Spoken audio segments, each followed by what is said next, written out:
Hi guys, welcome back to my channel and welcome if you're new. I hope you're all doing well and welcome back to my May wrap up.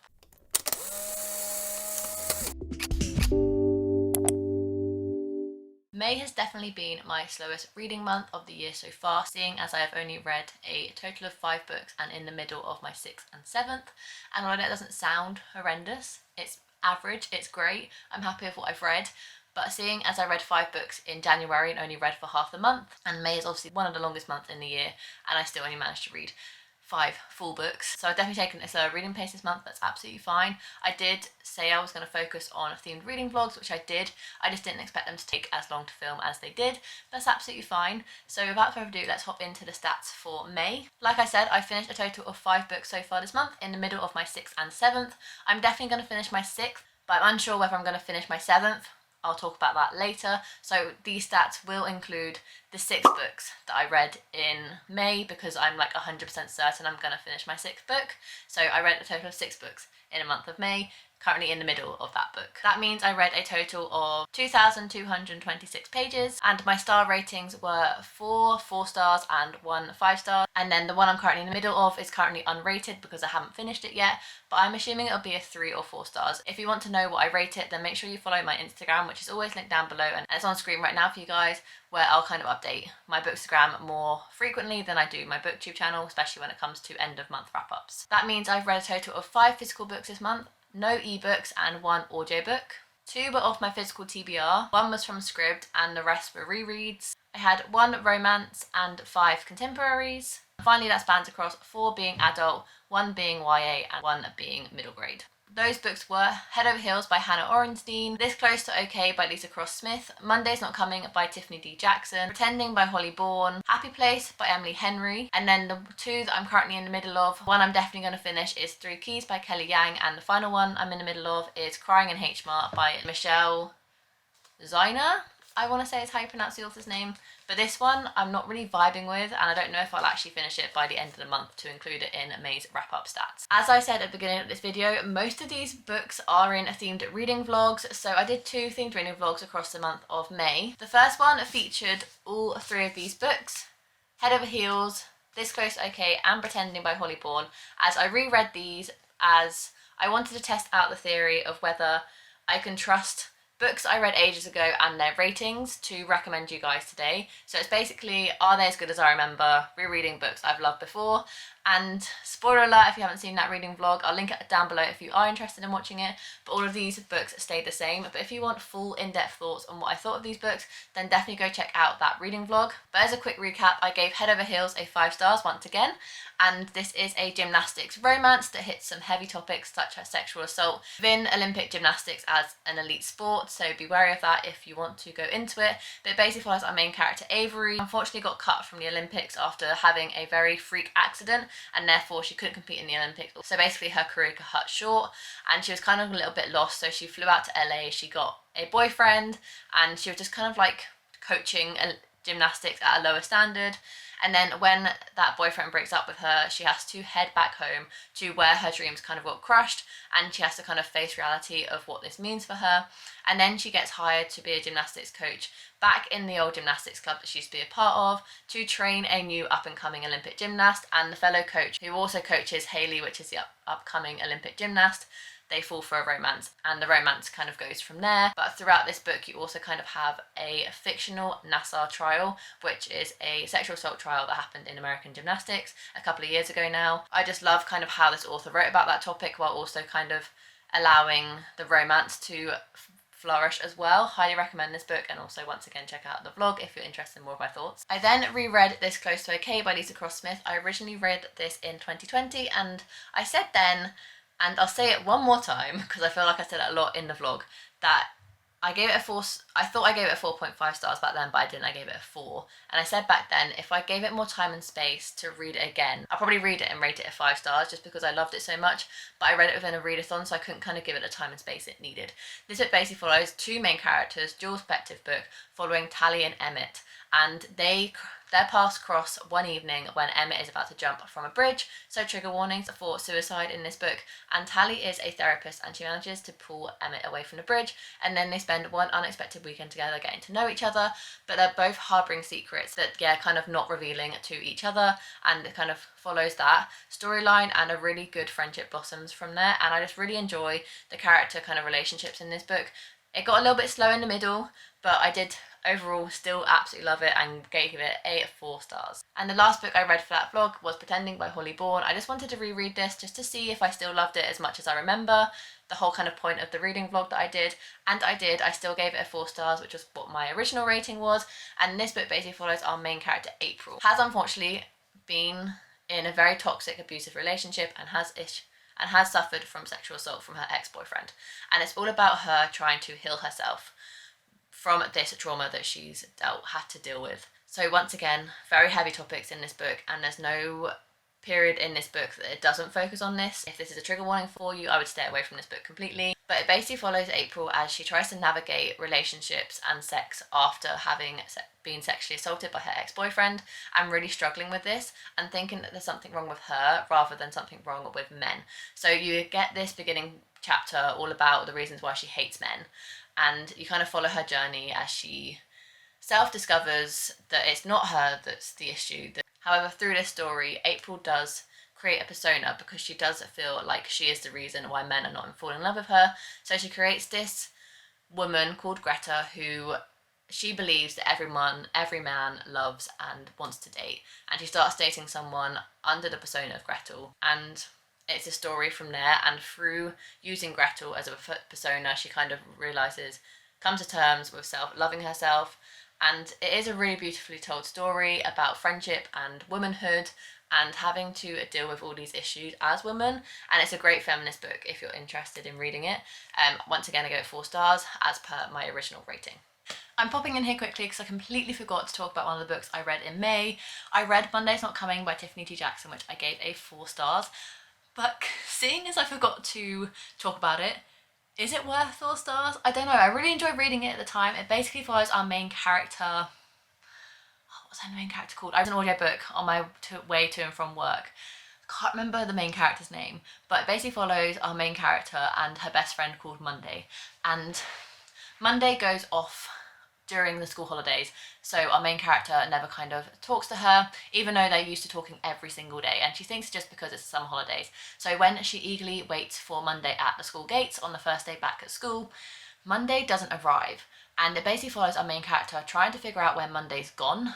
Everyone's really kind of like skeptical about it. They're like, she's probably just ill, all this sort of stuff, but her best friend and our main character has suspicions on where Monday really is, and it basically follows a mystery about where Monday is, why is everyone kind of avoiding it, not talking about it, and kind of putting, I really want to remember her first name, can't remember her first name, and really putting this main character down in like, you're just making it up, there's nothing wrong with her, etc, etc. And it does talk about child abuse, child neglect, and those kind of topics, and I did really enjoy the mystery. It's a little bit slow here and there, but it definitely kept me intrigued, it kept me listening, as I really wanted to know what happened to Monday. But unfortunately, I think the reason why I didn't enjoy it as much as Grown by Tiffany J. Jackson, which I read at the beginning of the year, was I feel like the ending was really, really rushed. You finally figured out what happened to Monday, but then the ending kind of ended really abruptly and kind of ended really quickly.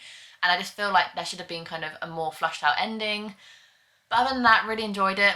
Let's go back to past Rachel, talking about the rest of the books she read in May. In terms of success, that reading vlog was very much a success because I managed to remember exactly why I love these books, and they stayed true to why I loved them and why I rated them. So yay for me, but it did take me 22 days to read 3 books, which I think really just kind of showed that I had a slower reading pace this month, which is absolutely fine.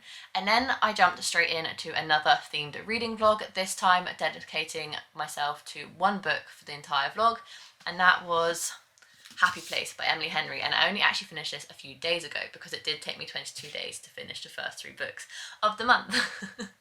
But finally I was on to a brand new read for myself. I wanted to do this vlog because, as a little backstory, if you haven't seen that vlog, it went live as I'm filming this, so I'll link it down below for you guys. But the whole premise of this vlog was that I hated Beach Read when I read it in 2020, and I haven't read any other Emily Henry books since then because I just thought it was kind of like a one and done situation. I wasn't going to enjoy any more of her books because I didn't love her debut. And then I read the synopsis of Happy Place and I saw everyone rave about it, and I realised it had some fake dating elements. So I thought, why not give it a go and do this vlog of kind of like, I hated Beach Read, will I love Happy Place? And I don't want to spoil too much because I'm so proud of how that vlog came out, so please go check it out if you're interested.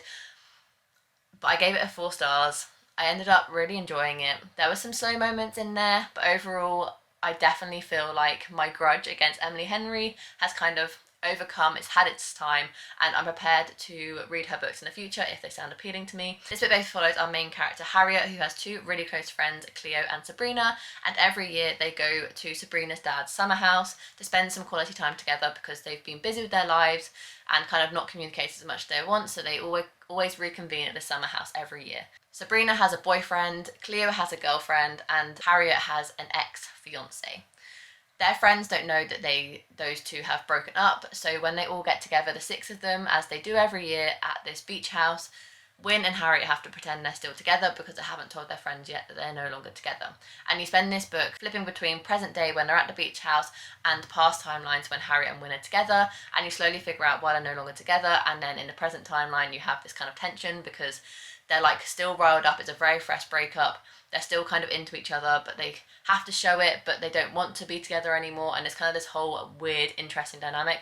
And I did enjoy it. I laughed out loud a few times, and overall I thought it was a really good Emily Henry book. So yeah, that's my brief thoughts, but if you want my full thoughts as well as a reaction, if you read it to the final few chapters, then I highly recommend checking out my reading vlog. And then a nice short sweet video because we're on to the last couple of books I'm currently in the middle of, so I don't have ratings or many thoughts about them, but I wanted to tell you guys about them anyway. The books that I'm definitely going to finish before the month of May is over because it's currently the 28th, so I have another like 4-5 days to finish this book, which I'm 100% will because I only started yesterday and I'm already on page 150, and that's because it's a middle grade.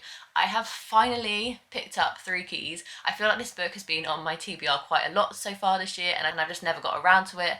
It came up on my TBR once again for May, and I was adamant that I was going to read it in May, and yes, I finally sat down to read it. It's been so glorious in terms of weather this past week in the UK, so I've been sitting in the garden reading this, and it's just such an easy read because it is a middle grade. This is the 2nd book in the Front Desk series by Kelly Yang. I'm not sure if there's 4 or 5 books in this series. I read the first one in 2020 during my Magical Thon readathon and really enjoyed it, and immediately picked up the 2nd one, and then I've just been putting it off since then.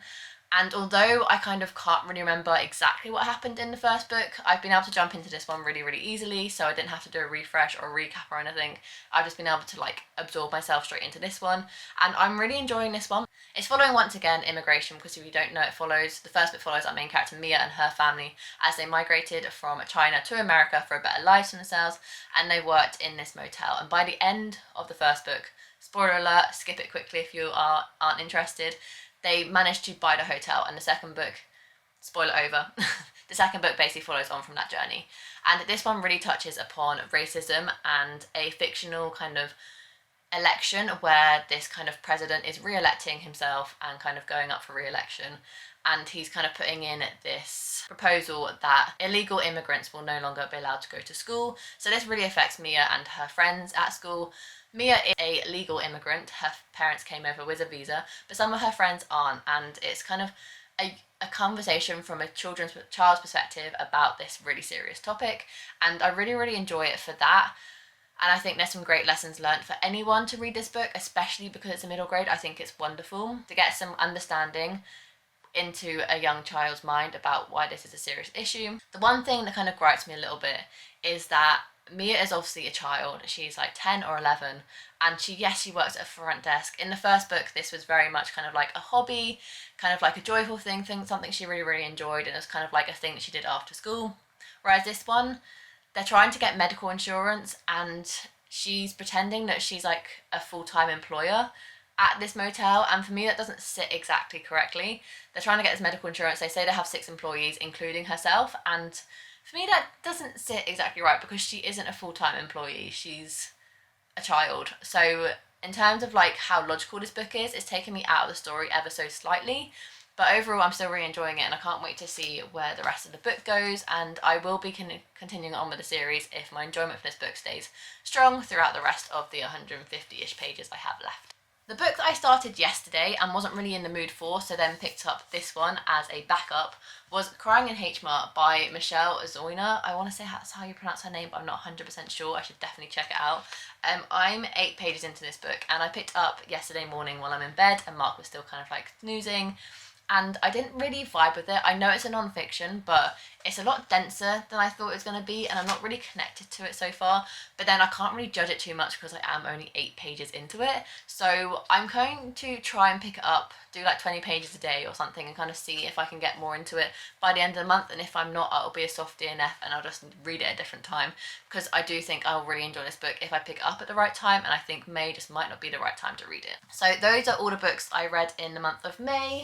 3 rereads and 1 finished new book, and then in the middle of 2 others. 3 keys I'll definitely finish by the end of the month.